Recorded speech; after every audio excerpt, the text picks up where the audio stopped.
Students, आज पुनः नए वीडियो के साथ अध्याय चल रहा है हमारा 10th क्लास का धातु एवं अधातु। जो हमारा तीसरा अध्याय है 10th क्लास का धातु एवं अधातु चल रहा है। इसमें मैंने बहुत सारी परिभाषाएं आपको बताई थी और वो शायद आपने सबने पढ़ी होंगी निश्चित रूप से। आज हम अन्य परिभाषाओं की बात करते हैं। अगली परिभाषा है खनिज। खनिज आपने कक्षा 7वीं 8वीं में पढ़ा है, लेकिन आपको पता होना चाहिए आखिरकार खनिज क्या है। तो हम बता दें खनिज क्या होता है। पृथ्वी से प्राप्त, ये सब पृथ्वी में होते हैं, पृथ्वी से प्राप्त प्राकृतिक पदार्थ जिसमें धातुएं एवं उनके यौगिक किसी न किसी रूप में समाहित होते हैं यानी होते हैं, खनिज कहलाते हैं। पृथ्वी से प्राप्त ऐसे पदार्थ यानी प्राकृतिक पदार्थ प्राकृतिक होते हैं जो कि हमको प्रकृति से प्राप्त हो रहे हैं, पृथ्वी से प्राप्त हो रहे हैं। पृथ्वी से प्राप्त प्राकृतिक पदार्थ जिनमें धातुएं एवं उनके यौगिक किसी न किसी रूप में समाहित होते हैं, खनिज कहलाते हैं। खनिज के रूप में बहुत सारी चीजें हमको मिलती हैं, चाहे किसी भी रूप में खनिज प्राप्त हो, उसकी शुद्धता करेंगे तो हमको धातु प्राप्त होगी, यौगिक प्राप्त होंगे। यानी आप लिखे इसकी परिभाषा, पृथ्वी से प्राप्त प्राकृतिक पदार्थ जिनमें धातुएं एवं उनके यौगिक समाहित होते हैं, खनिज कहलाते हैं। तो खनिज के रूप में आप परिभाषित कर लीजिए और परिभाषा लिख लीजिए। खनिज के बाद मैं चर्चा कर रहा हूं एस्क की। इसकी परिभाषा लिख रही खनिज की।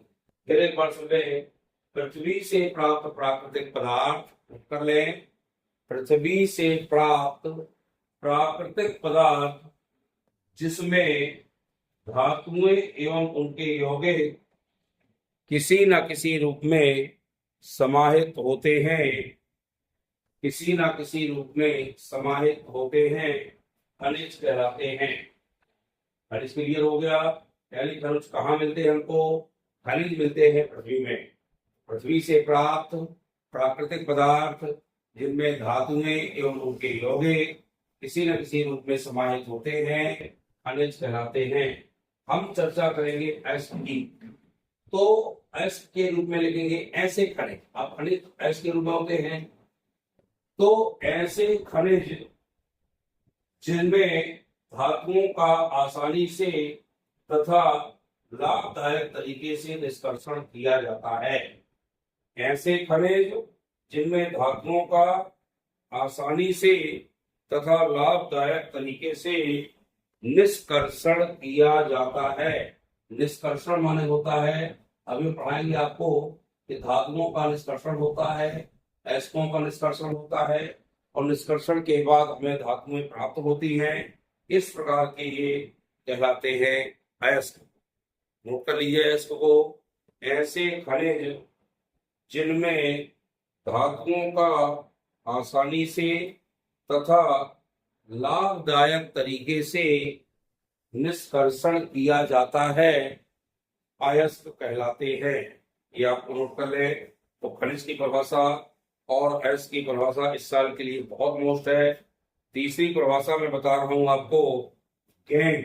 एक परिभाषा गैंग की बहुत आती है, ये 2-2 नंबर में क्वेश्चन आ जाते हैं। या जाता निम्नलिखित को परिभाषित कीजिए। तो एक एक नंबर की परिभाषाएं भी परीक्षा में पूछ ली जाती हैं। अयस्क में उपस्थित ऐसे पदार्थ जिनमें रेत, गिट्टी या मिट्टी आदि होते हैं, वो गैंग कहलाते हैं। गैंग मानो का शुद्ध पदार्थ। अयस्क में उपस्थित ऐसे पदार्थ जो रेत, मिट्टी आदि से जुड़े होते हैं, रेत, मिट्टी आदि उनमें होती है, वो कहलाते हैं गैंग। गैंग वो गैंग नहीं चोरों वाला है, ध्यान रखिएगा कि आप गैंग सोच लो चोरों वाला गैंग है, ये वो गैंग नहीं है। तो आप नोट कर लें, अयस्क में उपस्थित पदार्थ जैसे रेत, मिट्टी आदि गैंग कहलाते हैं। नोट कर लें छोटी परिभाषा। ऐसे अयस्क जिनमें उपस्थित पदार्थ जैसे रेत, मिट्टी आदि गैंग कहे जाते हैं। तो आपने नोट कर लिया होगा।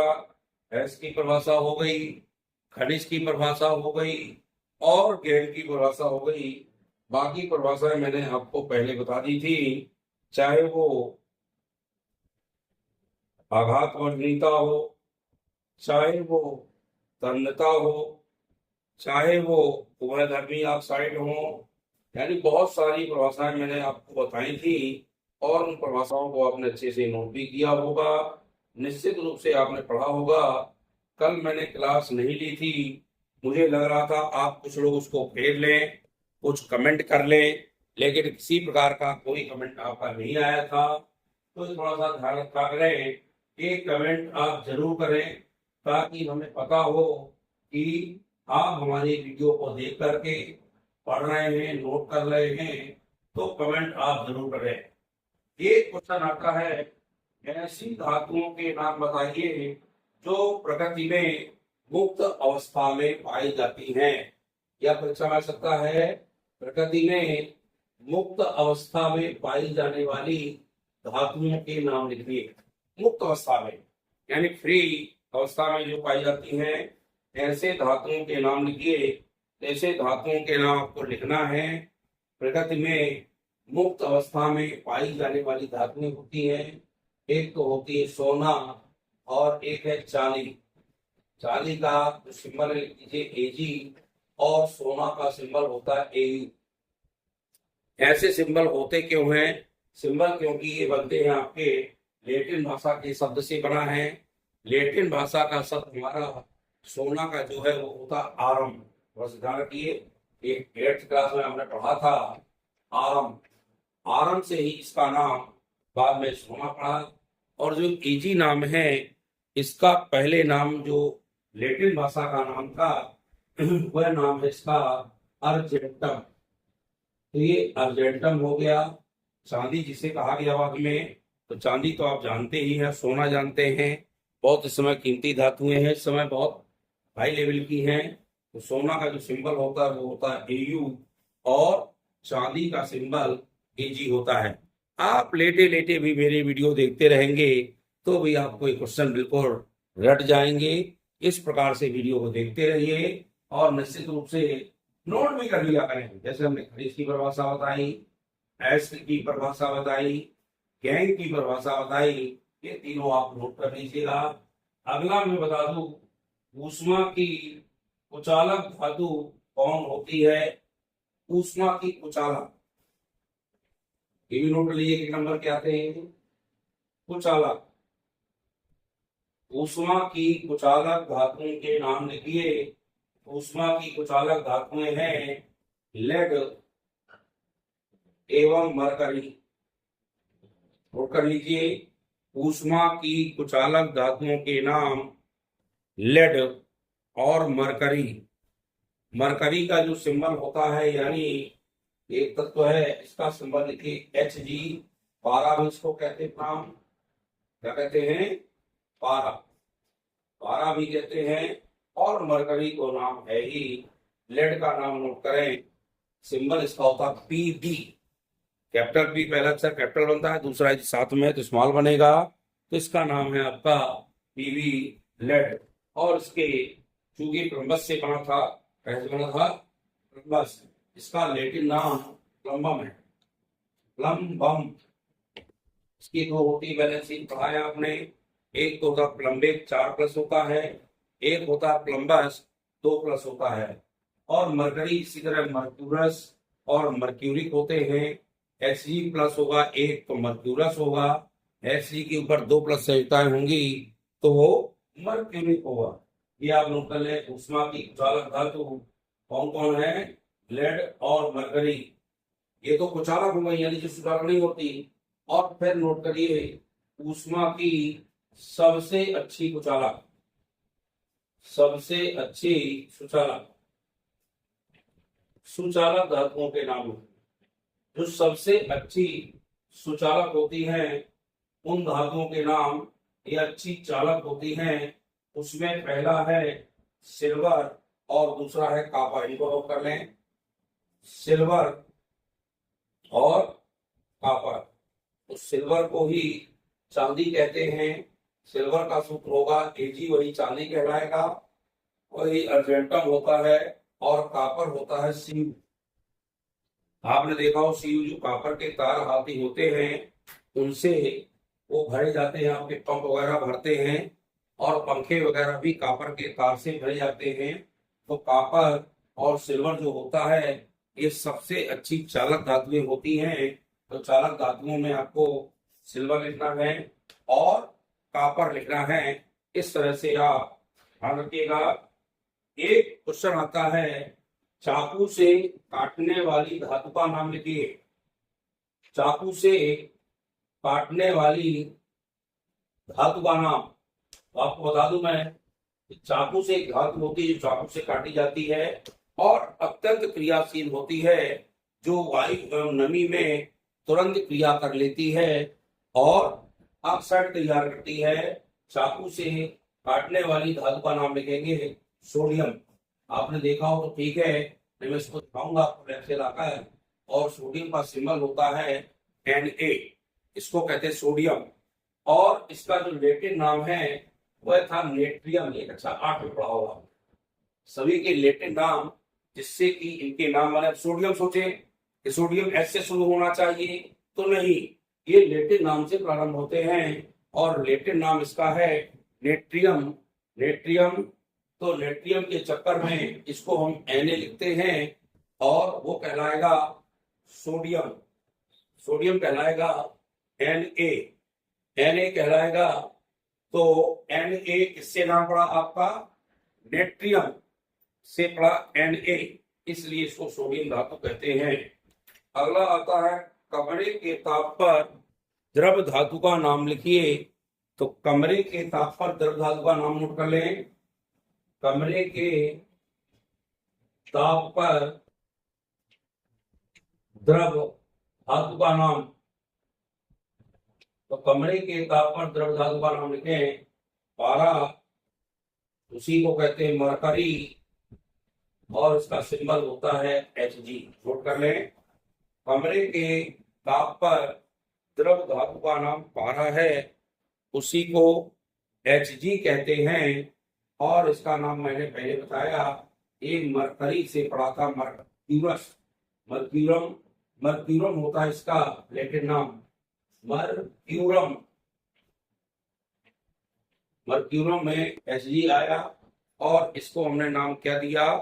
पारा। इसका नाम पारा भी है, मरकरी भी है। और ये आपके 3-4 क्वेश्चन जो छोटे छोटे परीक्षाओं में आते हैं उनको आपने नोट कर लिया होगा, मैंने आपको बता दिया है। सबसे पहली बात है, ऊष्मा की कुचालक धातुओं के नाम नोट कर लिया होगा, लेड और मरकरी। इनके सिंबल भी आपको पता होना चाहिए। लेड का होता है Pb और मरकरी जो पहले बताया था इसका होता है Hg। जो प्रकृति में मुक्त अवस्था में पाई जाने वाली धातुओं के नाम, तो ये आपकी सोना होती है और चांदी होती है। सोना का सिंबल Au नोट करना है और चांदी का सिंबल आपको Ag नोट करना है।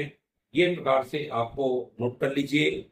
चाकू से काटने वाली धातु का नाम, तो चाकू से जो काटने वाली धातु है वह सोडियम होती है और सोडियम का सिंबल Na होता है, यह कहलाएगा सोडियम Na।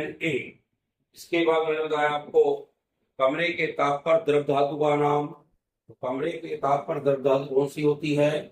वह आपको लिखना है पारा, इसी को मरकरी कहते हैं। और इसका सिंबल भी परीक्षा में लिख दिया करें तो बहुत अच्छी बात है।